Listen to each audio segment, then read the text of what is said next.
मोहतरम सामीन और नाज़रीन, आज हमारा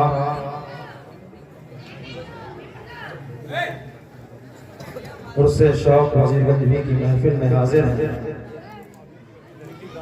मोहतरम सामीन और नाज़रीन, कस्बे वाला हर फर्द इस बात को बखूबी जानता है कि यहाँ के मुसलमानों ने एक दौर ऐसा भी देखा कि जब दीन इस्लाम की शनाख्त और उसको पहचानना दुश्वार था और यहाँ के मुसलमान ने अपने दीन और अपने ईमान को इस तरीके से कुफ्र और शिर्क में मुलव्विस कर दिया था।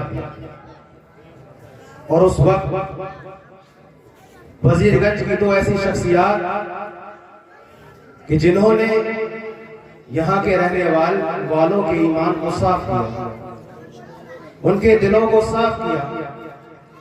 पहली जात जिसका नाम है हजरत हाफिज शहजाद कादरी रहमतुल्लाह तआला अलैह, और दूसरी जात है साहिब उर्स हजरत शौक वजीरगंज रहमतुल्लाह तआला अलैह। और यहाँ के लोग इस बात को जानते हैं कि माहौल कस्बे का ऐसा था कि होली और दिवाली मुसलमान मनाया करता था। उन्हें जो है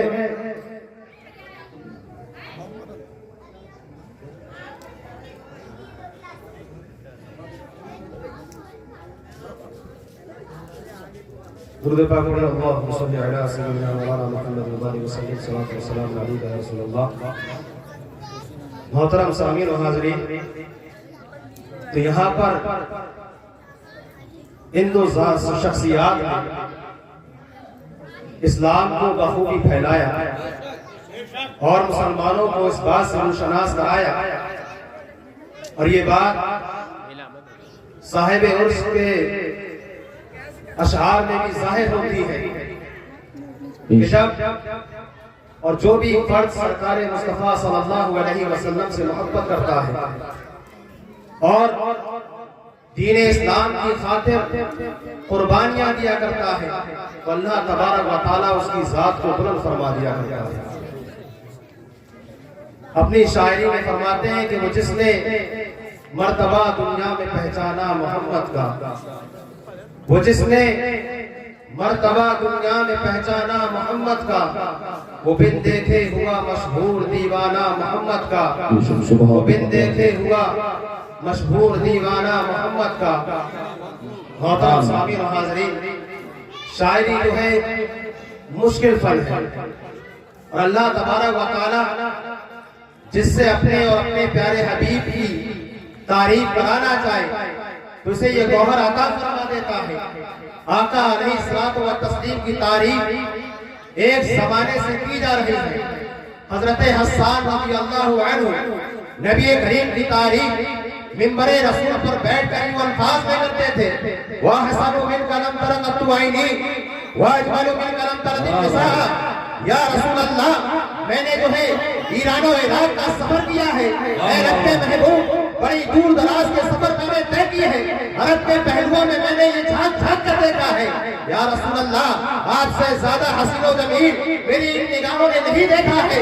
दूसरे मिसरे में फरमाते हैं, वहां सरो मिन कलम तरक़तु आईनी व अजमलु मिन कलम तरदिल निसा।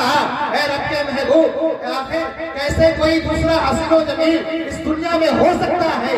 अल्लाह के रसूल, इस दुनिया में कोई माँ ऐसी पैदा ही नहीं हुई जो आपसे ज्यादा हसीन व जमील बेटे को जन्म दे सके। फिर हजरत हस्सान तीसरे मिसरे में फरमाते हैं, खुलिक़ता मुबर्रअन मिन कुल्ली ऐब। या रसूल अल्लाह, अल्लाह तबारक व तआला ने आपको हर ऐब से पाक फरमाकर इस दुनिया में पैदा फरमाया। मोहतरम सामीन और हाज़रीन, जो नबी करीम सल्लल्लाहु अलैहि वसल्लम से मोहब्बत करता है, इश्क करता है, तो आका अलैहिस्सलातु वस्सलाम उसके इश्क की जज़ा अता फरमाया करते हैं। हजरत इमाम मोहम्मद शरफुद्दीन दूसरी रहमतुल्लाह तआला अलैह बहुत बड़े शायर हैं। और ये बादशाहों के महलों में रहकर कसीदे पढ़ते थे, उनके कसीदे कहा करते थे, उनकी तारीफें कहा करते थे, और फिर जो कसीदे कहकर जो उजरत मिला करती थी उससे ही अपना गुजर बसर कहा करते थे। एक लंबी उम्र इसी तरीके से बादशाहों के आगे झुकते हुए गुजर गई, उनके कसीदे पढ़ते हुए गुजर गई। जब कमजोरी का आलम आया और जिस्म पर जो है बारिश का असर हो गया, तो इमाम बूसरी रहमतुल्लाह अलैहि ने सोचा कि मेरी एक तरह सुन बादशाहों के गुण गाते हुए गुजरी है, लेकिन जिंदगी में कोई कमाल हासिल ना कर पाया, जिंदगी में कोई मकाम हासिल ना कर पाया। जरा सी पूंजी जो है उनकी तारीफ की खातिर मुझे मिला करती थी, जिससे अपना गुजर बसर किया करता था।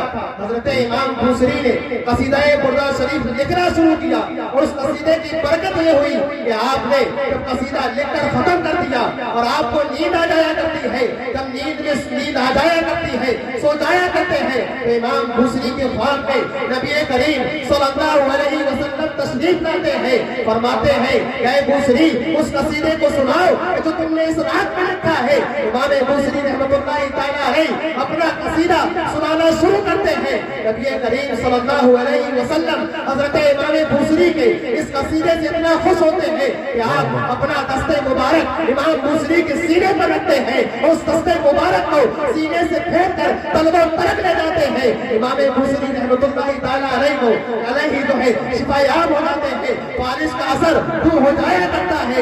नबी रहमत सल्लल्लाहु अलैहि वसल्लम एक चादर मुबारक इमाम बूसरी के सरहाने रखते हैं। जब इमाम बूसरी सुबह को बेदार होते हैं तो मामला क्या होता है, सही इसके सही और सालिम है, सही तरीके से चल रहे हैं, आजा जो है आपके काम कर रहे हैं, हाथ भी काम कर रहा है और पैर भी काम कर रहे हैं, निगाहें भी काम कर रही हैं। लोगों ने पूछा, ऐ बूसरी तुम्हारी हालत तो ये थी कि तुम अपनी चारपाई से उठकर बैतुल खला चला जा सकते थे, लेकिन एक रात में तुम्हारा मामला कैसा बदला, तुम्हारा मामला कैसा बदला कि तुम जो है इस तरीके से शिफायाबी पा चुके हो। मोहतरम सामीन हाज़रीन, इमाम बूसरी दरियाए इश्क़े रिसालत में डूब कर फरमाते हैं, ऐ दुनिया वालों आवाज़ बुलंद सुन लो, मैंने जो है बड़े बड़े बादशाहों के कसीदे लिखे, ईरान के बादशाह के सामने उसकी तारीफें की, तो दुनिया की चंद पूंजी मेरे हाथों में थमा दी गई, लेकिन आज मैंने नबी करीम सल्लल्लाहु अलैहि वसल्लम की शान में इस कसीदा बुर्दा शरीफ के जो अशआर लिखे हैं, उसकी जज़ा ये दी गई कि मेरी बारिश का असर दूर कर दिया गया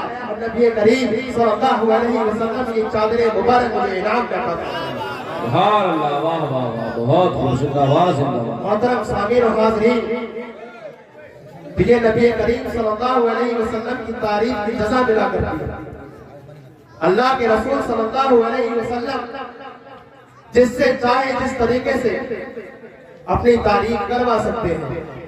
मोहतरम सामीन और हाज़रीन, वक्त जो है कम है और हम तमाम हज़रात इस बात को जानते हैं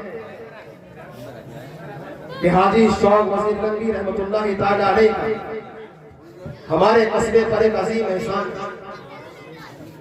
कि जहां मस्जिदें ना थी तो मस्जिदें बनवाई, और जरूरत पड़ी तालीम के इदारे की, एक इदारा ऐसा हो कि जिसमें बच्चे तालीम याफ्ता हो, तालीम पाए, तो उस इदारे की भी बुनियाद रखी गई। और माशरे में जिन चीजों को देखा गया कि यहाँ पर दीनी मदारिस की जरूरत है, तो वहां पर भी मदारिस को कायम किया गया। मोहतरम सामीन और हाज़रीन, अल्लाह तबारक व तआला की बारगाह में दुआ है कि मौला करीम हमें जो है इन बुजुर्गाने दीन की शख्सियात को समझने की तौफीक अता फरमाए। आमीन।